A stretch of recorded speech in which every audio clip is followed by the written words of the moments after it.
नमस्कार दोस्तों, मैं हूं आपका दोस्त भास्कर और आप देखना शुरू कर चुके हैं भारत की बात। विश्व में इतनी समस्याएं बढ़ गई हैं कि ऐसे लगता है कि सुखद खबरों का अभाव ही हो गया है, अकाल पड़ गया है। चाहे बात करें रशिया और यूक्रेन युद्ध की या फिर हाल ही में शुरू हुए हमास और इजराइल की, इससे पूरे विश्व का बहुत नुकसान हो रहा है।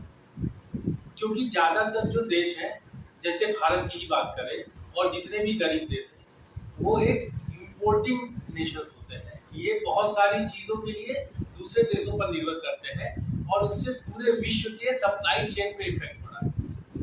गरीब देशों को तो बहुत ही ज्यादा इसका प्रभाव पड़ा है। इसका मतलब ये कतई नहीं है कि अमीर या डेवलप कंट्रीज से बचे हुए हैं, उनकी भी हालत बहुत खराब है। और इसकी वजह से क्या हुआ कि इन्फ्लेशन बहुत ही ज्यादा बढ़ गया है। कई देश तो ऐसे हैं यहाँ जहाँ पे डबल डिजिट में इन्फ्लेशन चला गया है। और जैसा कि मैंने अभी बोला दोस्तों, भारत भी इससे छूटा नहीं है और इसका कारण तो ये युद्ध ही है, क्योंकि इससे पूरी विश्व की सप्लाई चेन पे इफेक्ट पड़ा है। और हम बहुत बड़े एनर्जी एक्सपोर्ट है, हमारा एनर्जी एक्सपोर्ट का 80% से ज्यादा हिस्सा जो है हम बाहर से इंपोर्ट करते हैं। तो उसकी वजह से जब, क्योंकि एनर्जी सभी चीजों के दाम बढ़ रहे हैं, क्योंकि एनर्जी का जब दाम बढ़ेगा, हम पेट्रोल और डीजल अपने देश में इंपोर्ट करेंगे, बाहर से महंगा मिल रहा है, लाने में महंगा होगा, तो रेट्स बढ़ेंगे। जब एनर्जी के रेट बढ़ेंगे तो बाकी सभी चीजों के रेट बढ़ेंगे, जिससे क्या होगा, इन्फ्लेशन आता है। क्योंकि हमारी ग्रोथ रेट अच्छी है, इसकी वजह से इसका प्रभाव हमारे ऊपर बाकियों के मुकाबले काफी कम पड़ा है। यही कारण है कि आईएमएफ के अनुसार Bharat bright spot in the world है, एक उम्मीद की किरण है पूरे विश्व की ग्रोथ की। इसका कारण यह है कि हमारा जो ग्रोथ है वो हर साल ईयर ऑन ईयर 6% से अधिक है। अगर हम कोरोना काल के समय की छोड़ दें तो हम बहुत अच्छा कर रहे हैं, हमारा ग्रोथ बहुत ही अच्छा हो रहा है। आप देख सकते हैं कि 23-24 का जो हम 6.1 का जो प्रोजेक्शन दिया था, अब 6.3 पे पहुंच गए हैं। और जो 24-25 का जो प्रोजेक्शन आया था 6.1 का, अब वो 6.3 से 6.8 तक का हमें पहुंचने की उम्मीद है। और आप ये भी देख सकते हैं कि US, Germany, UK, Canada, Japan, ये सारे जो है वो स्ट्रगल कर रहे हैं इस समय। भारत मजबूत हो रहा है और इस बात को समझते हैं कि ये देश की शक्ति कहाँ से आ रही है। तो इसके लिए जो सबसे जरूरी है कि जो देश में जो आर्थिक गतिविधियां चल रही है वो सुचारू रूप से चले, क्योंकि जब तक आप आर्थिक रूप से मजबूत नहीं होंगे तब तक आप एक मजबूत देश नहीं बन सकते, आपकी शक्ति नहीं बढ़ सकती। देश की स्थिति कैसी है इसका सवाल हम सबके मन में आता है और ये आना भी चाहिए। और हम ही नहीं, पूरी दुनिया ये देख रही है कि भारत कैसे बड़ा हो रहा है। और जो लेटेस्ट रिपोर्ट आई है उसमें ये भी सिद्ध हो रहा है कि भारत कैसे पूरी दुनिया के लिए ब्राइट स्पॉट बन चुका है। बात करें भारत के आंतरिक कारोबार की, तो 2 दिन पहले आई रिपोर्ट के हिसाब से जो भारत का जो डायरेक्ट टैक्स कलेक्शन है वो 18% तक बढ़ चुका है 9 अक्टूबर तक। जो एक अभी रिपोर्ट आई है 9 अक्टूबर तक की है, और जो भारत का जो डायरेक्ट टैक्स कलेक्शन है वो 11,10,000 करोड़ रुपए तक पहुंच गए। और ये भी बात समझने की, जैसा कि मैंने अभी आपको बताया कि जो भी देश आर्थिक रूप से मजबूत नहीं है वो एक शक्तिशाली देश नहीं बन सकता। खैर, ये तो एक छोटा प्रमाण है। असली प्रमाण है कि भारत की गतिविधियां, जो आर्थिक गतिविधियां, वो कैसे चल रही है और भारत विश्व में कहाँ खड़ा है। अब ये खबर आई है, देखिए, आईएमएफ ने भारत की ग्रोथ रेट को, जो फोरकास्ट था 6.1 से, उसको बढ़ा करके 6.3% कर दिया फॉर FY24।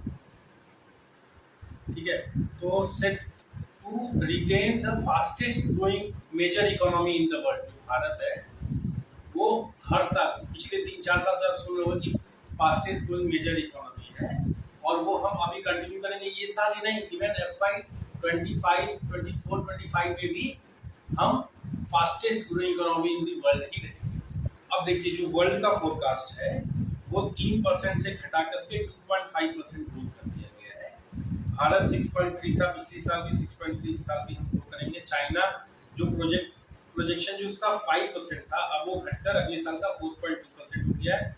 रसिया का 2.2 से घट करके 2.1 हो गया है। साउथ अफ्रीका का 0.9 से 1.8 हो गया है। यूएस का 2.1 से 0.5% हो गया है। जर्मनी जो -0.0 मतलब -0.5 था वो अब पॉजिटिव का 0.9 हो गया। यूके 0.5% से 0.6% मतलब बहुत ही थोड़ा वृद्धि है, लेकिन ये फिर भी बहुत ही कम है। मतलब ये ज्यादातर मैंने जो देशों के नाम लिए वो विकसित देश हैं, जो कि हम भारत से बहुत ही आगे हैं, और ये ग्रोथ रेट उनके लिए कुछ भी नहीं है। इसकी वजह से क्या हो रहा है, वहाँ पे बहुत ही परेशानियां, गरीबी बढ़ती जा रही है। अब ये जितने भी देश हैं, अभी आज की डेट में देखिए इंग्लैंड में अच्छे अच्छे बड़े बड़े शहरों में गरीबों की संख्या बढ़ती जा रही है। एक बहुत बड़ा चैलेंज हो गया ये विश्व में। सबकी स्थिति ये है कि अपनी देश की अर्थव्यवस्था को बचाए रखना मुश्किल हो गया है, और वहीं भारत की बात करें तो बहुत अच्छा करता दिख रहा है, जिससे कि देश का विकास होगा, देश आगे बढ़ेगा। और इसमें हर एक व्यक्ति जो देश में रहता है, जो हर किसी भी प्रकार से सहयोग कर रहा है, वो सबका कंट्रीब्यूशन से ही हम आगे बढ़ेंगे। ये जो भारत के विकास की गाड़ी जो चल निकली है दोस्तों, वो भारत को अलग अलग विश्व के मंचों पर भी मजबूत स्थिति में लाती जा रही है। अगर अभी फिलहाल की हम बात करें तो रशिया और यूक्रेन युद्ध के बाद अमेरिका और यूरोपीय देशों ने रशिया पे बहुत सारे सैंक्शन लगा दिए कि उनका जो तेल है, जो एनर्जी हम इंपोर्ट करते हैं सभी देशों से, उसको कोई खरीद नहीं सकता। लेकिन भारत ने उसे खरीदा और अमेरिका चुप था, उसको बोलने की हिम्मत भी नहीं हुई। उन्होंने भारत को एक्सेप्शन दे दिया। क्यों? क्योंकि हम मजबूत हो रहे हैं, हमसे वो क्या बोलेगा, हमको और चार बातें बताएंगे। उन्होंने पूरे विश्व को तबाह कर दिया। हम भी बोल सकते हैं अगर वो हमसे इस बात पे अड़ जाएंगे, क्योंकि हम मजबूत हो रहे हैं, तो वो चुपचाप अब साइडलाइन कर दी है कि भारत को छेड़ो नहीं। भारत सशक्त हो रहा है, पहले ऐसा नहीं था। पहले हमने जब परमाणु परीक्षण किया था तो पूरी दुनिया में हम पे सैंक्शन लग गए। अब वो स्थिति दोबारा नहीं आएगी जिस हिसाब से हम तरक्की कर रहे हैं। दोस्तों अगर बात करें तो अमेरिका जो है वो पूरी दुनिया का निर्विवाद सबसे बड़ी महाशक्ति, और दूसरे नंबर पे आता है चीन। तो आप जानते हैं क्यों इतना आगे बढ़ रहे हैं लोग, इनके सामने क्यों झुक जाते हैं? क्योंकि इनका पूरी दुनिया में इन्वेस्टमेंट होता है।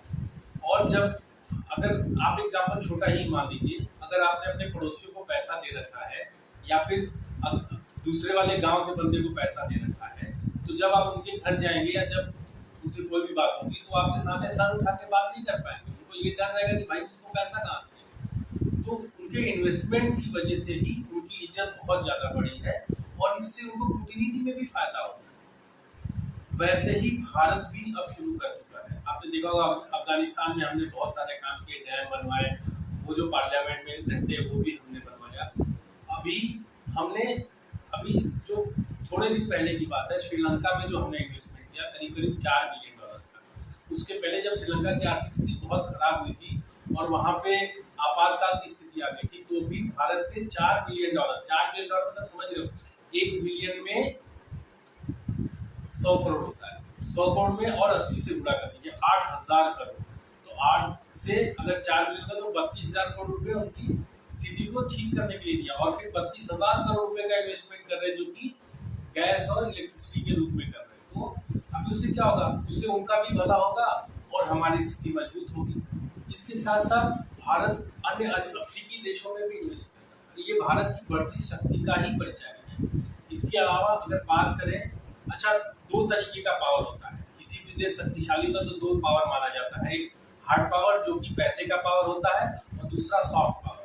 तो सॉफ्ट पावर के लिए भी हम बहुत अच्छा कर रहे हैं। जैसे अभी आपने सुना होगा कि जब वैक्सीन का अभाव था या वैक्सीन नहीं बन पाए थे, और जो अमेरिका और ये इन जैसे देशों में जो बड़े बड़े फार्मास्यूटिकल कंपनीज थी, वो अपनी शर्तों पे लिखवा के, इनफैक्ट चाइना ने भी यही किया, बहुत सारे देशों को लोन दिया कि हमसे वैक्सीन खरीदो। उस समय में भारत ने 150 से ज्यादा देशों को फ्री में अपनी वैक्सीन, जो कोरोना की वैक्सीन थी, वो उपलब्ध कराई। इससे भी भारत की शक्ति बहुत बड़ी है। और ये जो ऐसे देश हैं जो गरीब पिछड़े देश हैं, इन्होंने यूएनएससी में भी भारत की बढ़ चढ़ करके तारीफ करी। आप बहुत सारे वीडियोस देख सकते हैं, आप डालिए कि countries about India in UNSC, तो उन्होंने बहुत अच्छी बातें करी है, जिससे भारत का हार्ड एंड सॉफ्ट दोनों तरीके से पावर होता है। ब्राजील ने तो भारत को हनुमान जी की संज्ञा दे डाली। इससे हम डिप्लोमेटिकली भी बहुत मजबूत हुए। अगर उदाहरण के लिए देखें तो कनाडा का प्रसंग आपको याद ही होगा।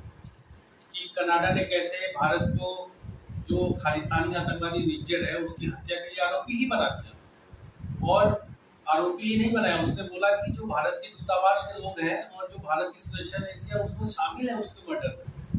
हमारे लिए वो आतंकवादी है, वो उनका सिस्टम ही अलग है। अगर उनका आतंकवादी है तो पूरी दुनिया का आतंकवादी होगा, लेकिन दूसरे का आतंकवादी उनको नहीं मानते, उसको अपने यहाँ बना दे के रखते।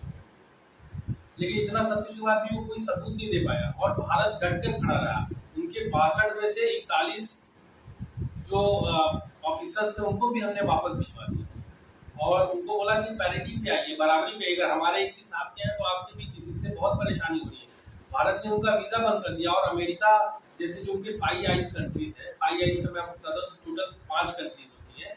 ये देश है अमेरिका, यूके, कनाडा, ऑस्ट्रेलिया और न्यूजीलैंड। ये क्या करते हैं, अपने इंटेल शेयर करते हैं। और जो अंदर अंदर की बात यह है कि जो ये इंटेल जो कनाडा को मिला था वो अमेरिका ने ही दिया, लेकिन जब हमने कूटनीति शुरू करी भारत में तो अमेरिका भी चुप हो गया और अब कनाडा भी त्राहिमाम की मुद्रा में है और बोल रहा है कि हम भारत एक शक्तिशाली देश है, भारत से अच्छे रिश्ते चाहते हैं। लेकिन ये ताली दोनों हाथ से, एक बार बाण निकल गया है धनुष से तो वो जाएगा और लगेगा ही, और लगना ही चाहिए। ये भारत की शक्ति ही है कि अब इस पे कोई बात करने को भी तैयार नहीं है। कोई भी 5 आई का देश कनाडा को छोड़ दे तो उस तरीके से सामने नहीं आ रहा है हमारा। एक और एग्जाम्पल आपको देता हूं, जो G20 का दिल्ली डिक्लेरेशन देख लीजिए। ऐसी बातें चल रही थी कि इस बार डिक्लेरेशन नहीं आएगा, इंडिया में G20 फेल हो जाएगा, बहुत सारी बातें ऐसी हो रही थी। लेकिन जब डिक्लेरेशन भी आया और ये आया ही नहीं, इसमें ऐसी भी बातें हुई जो पीछे पीछे से खबरें आई कि ये डिक्लेरेशन आने का जो दबाव था ना कि ये सही से हो जाए, भारत से ज्यादा जो विदेशी अधिकारी आए थे इसमें शामिल थे उनके ऊपर ज्यादा दबाव था। उनके राष्ट्राध्यक्षों ने उन्हें बोला था कि किसी भी हालत में जो दिल्ली डिक्लेरेशन है वो आना ही चाहिए। यही भारत की शक्ति है, ये जो बढ़ती हुई शक्ति है भारत की विश्व पटल पर, ये उसको ही दिखाता है। इसके अलावा दोस्तों भारत जो है वो मल्टीपोलर वर्ल्ड चाहता है, मतलब कि एक ही देश पूरी दुनिया को ना चला। जैसे अमेरिका कुछ भी होता है वो हर जगह पहुंच जाता है, अब ऐसा नहीं होना चाहिए। भारत चाहता है कि मल्टीपोलर वर्ल्ड हो जहाँ पे अलग अलग क्षेत्रीय जो शक्तियां हैं उनका भी बराबर योगदान है, और ये धीरे धीरे शुरू हो गया भारत के लिए। अगर आप देखें तो ज्यादातर जो देश हैं ग्लोबल साउथ के, वो भारत को अपना लीडर मानने भी लगे।